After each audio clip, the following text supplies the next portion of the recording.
Social intelligence is something that we've used at Brown-Forman in certain capacities, specifically when we look at our digital marketing and PR. Traditionally, that's where we've used that to just keep up to date on what consumers are saying about our brands.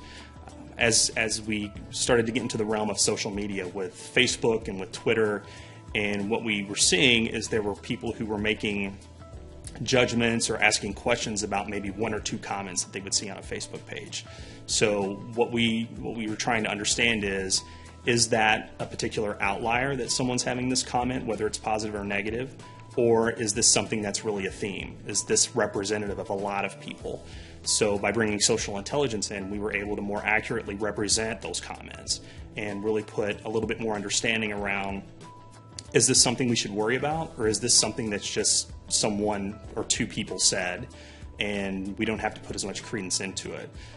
It's less about not thinking that those negative comments are important, but trying to understand, is it large enough to where it really makes us think differently about what we're doing, and do we have to adjust to that? And bringing that in-house is what's really helped us make those decisions. And in terms of other uses, we've identified that the social space is just such a rich arena of information. Thinking specifically about insights, I like to think of social as a game of Jeopardy almost. So there's lots of answers out there, we just don't know the questions yet. So by going out and understanding the behaviors and the comments and the things that consumers are saying, what does that mean to us? Does that lead us down a path of trying to dig in a little bit deeper to a comment or a question?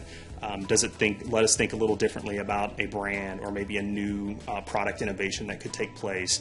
Does it help us think differently about occasions and how consumers are interacting with our brands?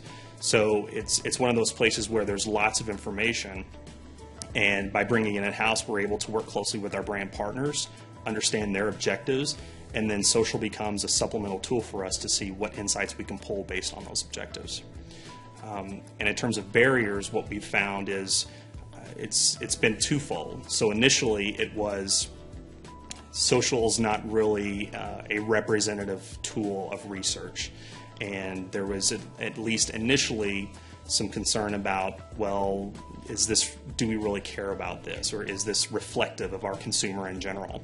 So we had to find some opportunities on quick wins to show people the power of the tool.